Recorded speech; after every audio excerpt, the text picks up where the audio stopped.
Good afternoon, ladies and gentlemen. This is Tom Crawford with the Stix Stuff Podcast.com.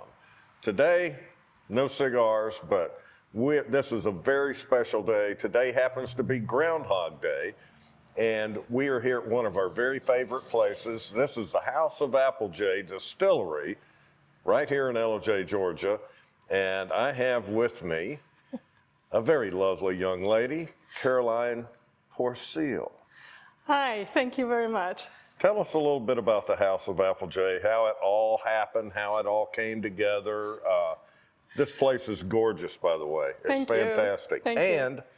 I'm drinking a little Bloody Mary today, which happens to be right here from the House of Applejay. It's delicious. Thank you very much. Yeah, so House of Applejay, we're open since last year, March, but the whole idea is more than 17 years old. So I am actually, since a lot of time, I dreamt of opening my own distillery. But as probably a lot of people know, it's a little bit more than starting to distill somewhere with someone, let's say, in a legal way, working in a distillery. Darn, it has to be legal? Yes, it has to be legal. It really takes a lot from the financing, and as you can see in the background, the equipment really takes a little bit to really refining the recipes and also finding your market niche. Because House of Applejay is not just another whiskey distillery, we actually make vodka and liqueurs. And that's something special. I was real pleasantly surprised at that. When I came here for the first time, I didn't really know what to expect. I didn't know if it was going to be brandy, bourbon, whatever, and then lo and behold, it's vodka. And it's some very good vodka indeed. And you can do so many things with vodka. Yeah. That's why so many different drinks. You've got so many different flavors. Yeah. And it's a lot of people are not aware, especially if it comes to the liqueur side. Liqueur is the oldest category in the world. Since probably the 13th century, we know of liqueurs. A real big hype started in 1533 when Catherine de' Medici, she was a young, posh lady from Italy. She was married to become the Queen of France. And supposedly, among her servants that was sent up to Paris that year from Italy was a liquoriste, a liqueur master. So according to story, he made the most expensive drink suitable for the future Queen of France. A liqueur with all expensive ingredients the world had known at that time. And AKA, I always mock about it, the large wine glasses shrank to a small size, liqueur glasses in Paris, expensive drink, small portions. But it's really a very old traditional drink.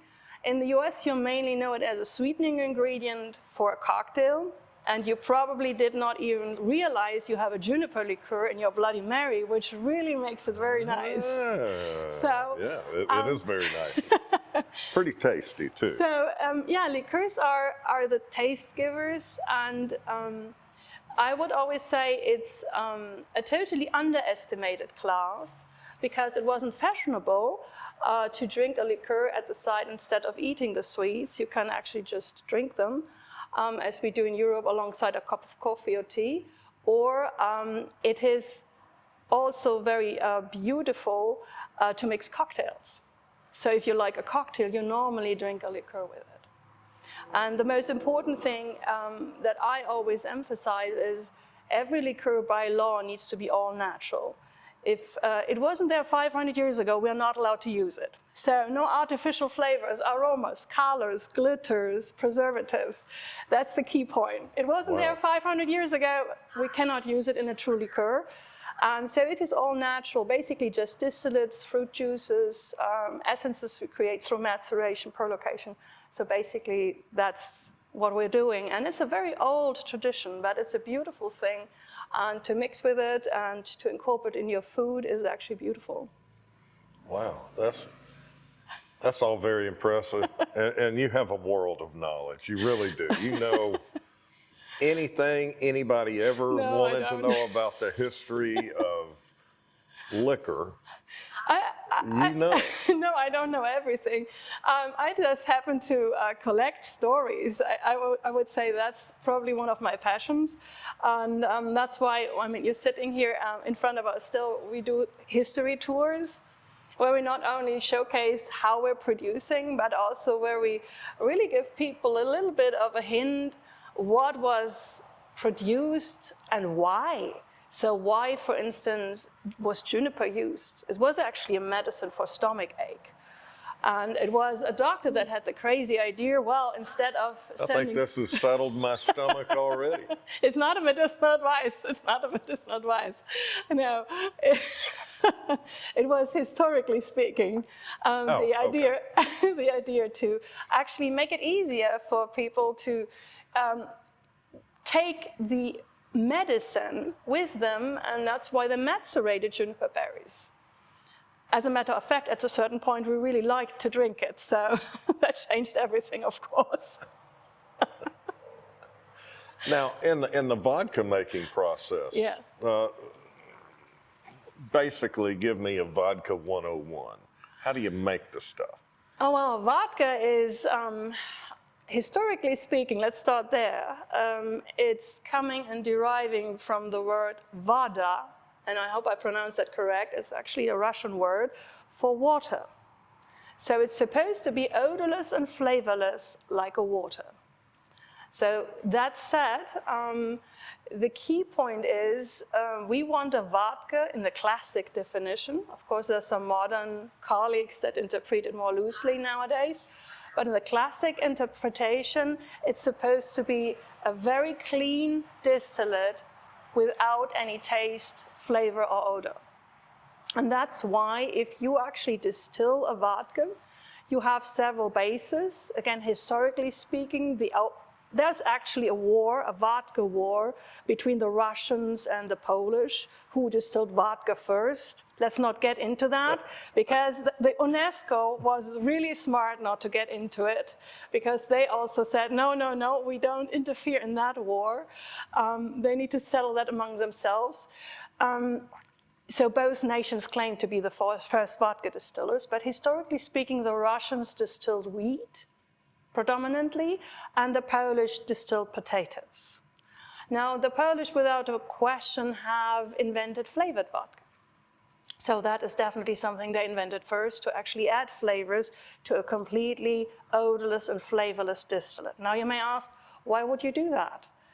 Because the key point was to, in the old days, to distill or take everything that's rough and harsh tasting as much as possible away to showcase how good the quality of the distillate was.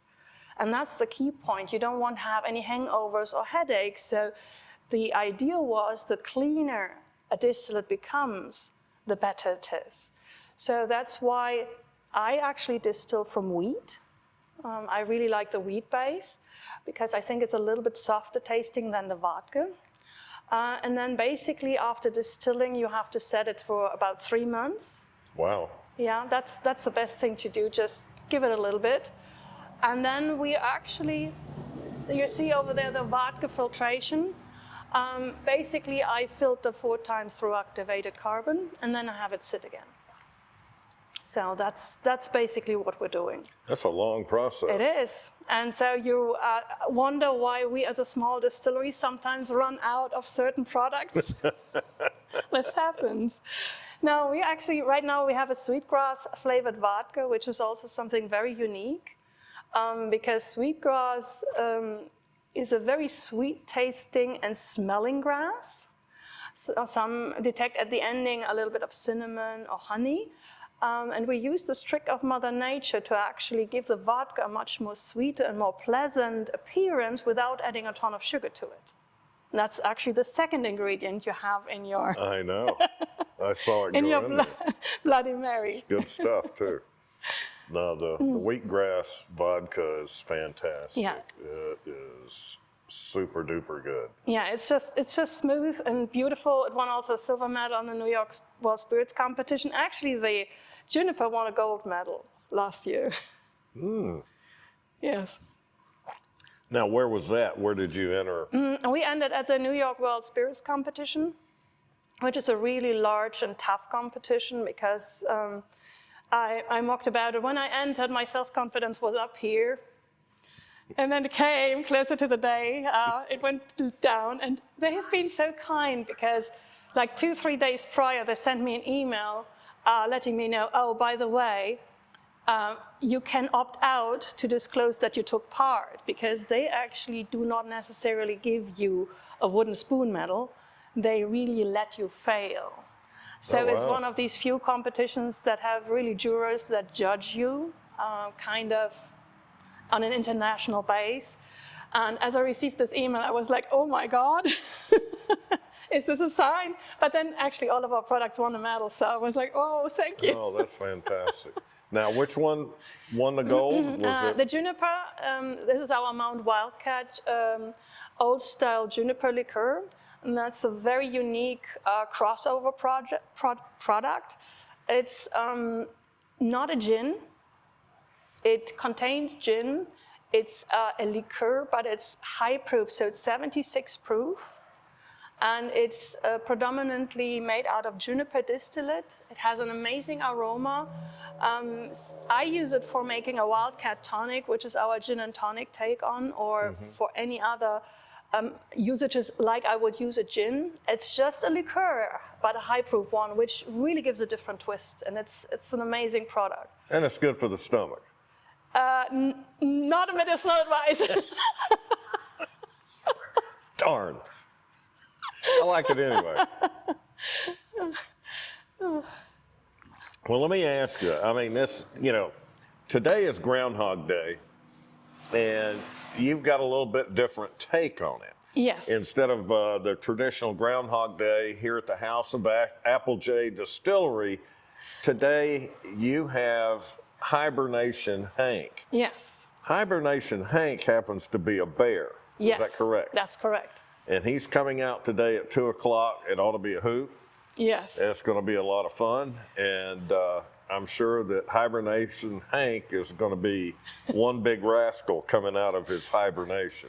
I think so too. And it's actually something funny because about 2-3 years ago, I got the idea for Hibernation Hank when I read that in the original weather predicting lore, it was not only groundhogs, but that the first settlers didn't really want to settle on a chipmunk because it was too tiny, or didn't want to drag a bear out of its den, so they kind of choose the middle-sized animal, and I thought that was very funny. And then I said, well, we're in the Applejay. Our mascot is a bear. We need a bear. Well, that's great. That's a fantastic concept. I hope a lot of people come out today. I hope that they come out for the attraction, but the reason why I hope they come out for the attraction is to taste your wonderful distillates. Thank you. Because they are fantastic. Thank you, yeah. They are very, very good. And anybody that I have heard that has been here, they've told me the same. Thank you. Say, oh my God, I love this place. It's great. It's great. Yeah, and I said, well, get out there, Yeah. Because, this is a new business. That's one of the reasons that the Stix Stuff Podcast is here. Caroline is a sponsor. We want to help her grow her business. And I would just be thrilled to death to see people just all over this place every day because your product is that good. Thank you. So once again, thank you very much, Caroline. And this is Tom Crawford with the Stix Stuff Podcast.com. Thank you. Thank you. Good afternoon, everyone. I said good afternoon, everyone. Welcome to the Hibernation Hank Groundhog Day celebration. Now, today is not about shadows or weather predictions. This is about waking one very special hibernating friend, and that's Hibernation Hank. So, you're asking, why Hank? Well, Groundhog Day is rooted in the tradition of humans watching waking, hibernating animals to see when spring will get here. But if you think about it, groundhogs bears, chipmunks, they all hibernate in one fashion or another to escape the winter chill. But Hank here has been living his best life, cozying it up in this beautiful barrel. And now if you want to learn more hibernation fun facts, check out hibernationhank.com. But before you do this, let's see if we can wake Hank and get him to join this party. Who's with me?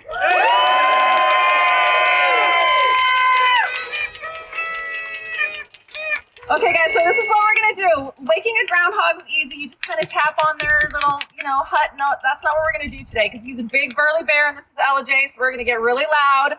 On the count of 3, we're gonna say, "Wake up, Hank," until he gets out of the barrel. Okay? So 1, 2, 3. Wake up, Hank! Wake up, Hank! It's time to wake up,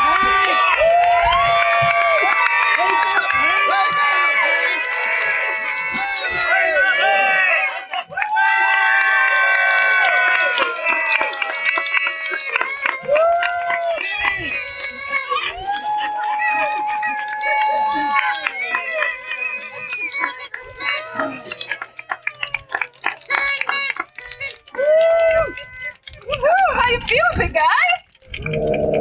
What is all this noise? Don't people understand beauty sleep? Well, everybody's here because we want to know if you see your shadow. It's Groundhog's Day or Ground Bear's Day in LJ. Well, hello? Hey, Phil. Yeah, I'm awake. Oh, dude. I tell you what, I'll meet you in the forest later to meet you. All right. So? Huh? Yeah, so did your buddy see a shadow? Said he did. Let's stand over there. Do you see yours? Yeah. Woohoo! No shadow. We all know what that means, but what would have happened if you hadn't seen your shadow? Well, we'd have spring a lot sooner. I could eat some berries and chase my berry ladies. I don't know what that means. So, if it was not going to be an early spring, what would you be doing? I'd love to be back in there hanging out for the House of Applejay because that's the best den ever. Yeah. All right, Hank. Well, we appreciate you, and we are so excited about spring right now. Is there anything else you want to say? Go get you some good distillery vodka from the House of Applejay. All right, guys. Let's thank Hank. We get an early spring, woohoo! And it's obvious today. Thank you guys for coming. This was so much fun. Go get a drink, get a sausage. Appreciate you. Hi, everyone. Tom Crawford again from Stix Stuff Podcast.com. Once again, we're here continuing our podcast at the House of Applejay Distillery in Applejay, Georgia. Actually, East Applejay, Georgia, but hey, it's all Applejay to me. But anyway, still sitting here enjoying this wonderful, I'm having a Bloody Mary today and it's fantastic. I can't wait to get another one. My producer just told me that somebody's on the line. Hold on. Bob from Alpharetta's on the line. Bob wants to know what in the world are you doing at a distillery? Well, Bob, you're a moron. We don't take phone calls. So get off the phone. Holy shit, who are you? I'm Bob from Alpharetta. I'm here to rip your fucking head off, Tom. Oh my God. How you doing, man? I'm doing great. Good. Ladies and gentlemen, this is Justin Heitman, good friend of mine from Applejay, Georgia. Justin's the kind of guy I want around me if all shit breaks loose in the world. I appreciate that. Tell me a little bit about yourself, Justin, and where you've been, what you're doing now. You're just a very interesting person, and I would love to hear about it. Well, currently, I'll just kind of take you from now to how everything started. So I own a company called Heitman International Solutions and Services. Kind of a unique company, very boutique as far as it goes. So we do commercial drone operations. We are a registered and licensed private investigation security firm here in the state of Georgia. We also have medical devices that we provide to preppers or anybody, or just hey, if you're traveling a long way. So it's called Mobilized Rescue System. We're one of the only distributors with Zoll Medical Technology. The Mobilized Rescue System, what does that entail? So what it is it's a device, or it's actually a kit that you can get that we can put together and have put together. And it's been done by the World Health Organization as well as trauma doctors and everything else went into a collaboration. And you open this up, and you can also do it on your phone too. I can show you later as far as the app goes. You open it up, and it immediately comes to a screen, and it asks you what's going on in the situation. So if you have like anybody who has had like an active shooter situation, or you just have somebody who's having a medical incident going on, whether it be like anaphylactic shock or something like that, you can actually click through the system, and it'll actually run you through how to treat that person as a bystander. So really the whole point of the system is to allow you or I or anybody out there that normally wouldn't step in and help somebody to step in and help somebody. And the nice thing is when you get to a point in the system, it'll actually be able to print out, or not print out, but it'll show what you've done. So when firefighters, EMTs, or first responders get on scene and they see that system, they can see exactly what you've done. So it shortens the time on scene. It allows the paramedics to see exactly what you've done. Oh, that's crazy. That's just like, and everything else. We've actually deployed those systems up to the University of New York Arts. They've got them deployed up there, so they're working on them. And actually, the systems have already been proven in the field for several saves in shortening the time on scene. So that's crazy. I mean, that's pretty neat. I know you get this question all the time about drones. Mm-hmm. I'm gonna ask you again. Okay. What the fuck is going on with the drones in New Jersey? Even though the government said they're Right. FAA, blah, blah, blah. I mean, just your sense of what. So just from my perspective, I've been a drone pilot since 2017, and I've been involved with public safety quite a bit with our drone operations. As a matter of fact, I helped create the drone program here in Gilmer County with some of our assets. But as far as New Jersey goes, one thing I'd like to say maybe is key off what the DOD was saying when they did their announcements. Like they're not nefarious, so they know what they are. You know what I mean? It's not like anybody's flying up there and doing whatever. So there are some things going on in the United States as far as infrastructure mapping and things like that. So that could be part of it. But now that they've come out and said, look, we know about these things. FAA has granted operations, that kind of stuff. Now, yeah, you have your outliers that are flying and hobbyists that just want to get out there and do things like that. So, Right. So you don't think there's anything nefarious going on? I don't think so. But, Yeah. the bad part about it is you've got people out there going, oh, we need to shoot the drones down, whatever else. I'm here to tell you from the standpoint of somebody who has certified FAA registered drones, you shoot a drone out of the sky that's registered like that, you committed a felony. Well, yeah. It's the same thing as if you were to try to shoot a plane down. Mm-hmm. Yeah. Yeah. It's amazing. I mean, I know people have, some they just don't understand drone technology. And there are people out there that don't go get the training, don't get certified, do dumb things, fly over people's houses they shouldn't be doing, or looking in backyards they shouldn't be doing. Right. But with the FAA standards, I mean, we're capped at a 400-foot level. If you're flying legally, and honestly, like you technically don't own the airspace above your home, so there's a reason for that. Because if that was the case, we'd have to reroute every flight in the nation. Right. So, from a practical standpoint, what is your most used application of what you're doing with drones? Right now, it kind of jumps between three aspects of the drones.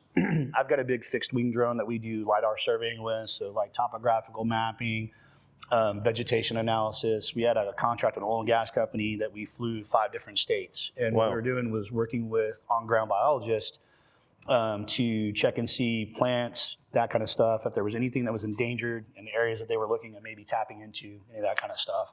The other side is also the thermo cameras on the drone, so we can do anything from power line inspections, main applications, search and rescue, finding people.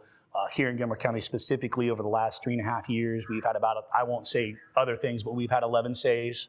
So we've been able to find people or help public safety and law enforcement in those items. Other things that we've done. So somebody like with Alzheimer's or whatever wanders away, and Correct. And then you deploy and then find them through what, thermal imaging? Thermal imagery, yes.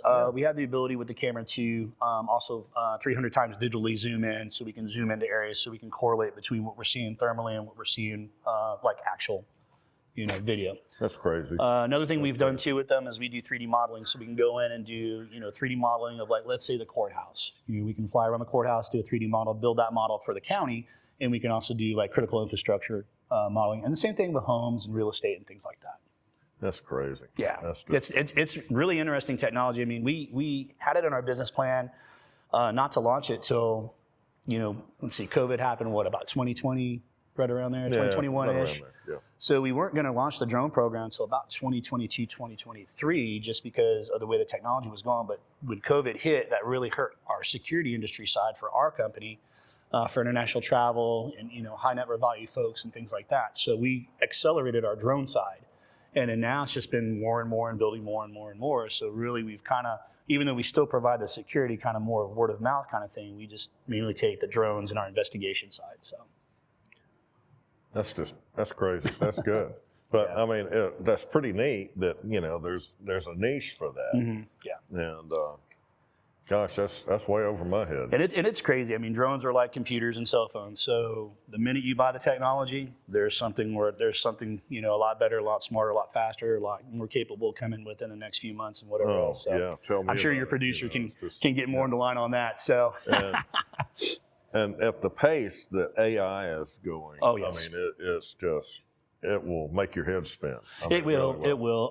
We're actually working right now on an R&D with some AI modeling and machine language to integrate with our company as well, where we can go out and do some things and bring that in. I don't want to take a whole lot out of that because I don't want somebody stealing my idea, but Right. but we'll get there. But I did do some work, and we'll bring it back locally. So what else have I done locally with those? The vineyards, right? So we've done plant stress analysis with the thermal camera for the vineyards here. I may be working with one of the apple orchards here pretty soon. I have a meeting with them in March to talk a little bit more and see what we can help with them with. That's amazing. Yeah, it's great stuff. I'm excited. Well, Justin, appreciate it. Thank you, sir. Appreciate And- you. Damn glad you weren't Bob from Alpharetta. I would have peed in my pants. Well, I tell you what, if Bob from Alpharetta keeps giving you a hard time, you call me and we'll take care of him. How's that? All right, sounds good. Thank you, sir. Once again, Tom Crawford, StixandStuffPodcast.com. Thank you.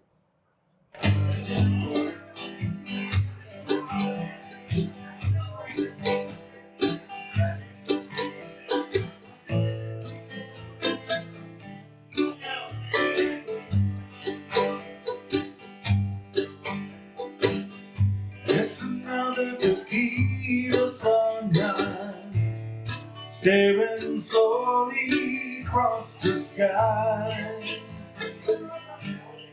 Said goodbye.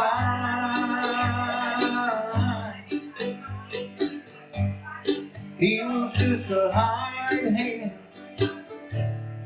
working on the dreams he planned to try. The days go by, as the night when the sun goes down, just another lonely boy in town. She's out running round. She wasn't just another woman, and I couldn't keep from coming on. It's been so long. Oh, and it's a hollow feeling when it comes down to dealing friends. It never ends.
Take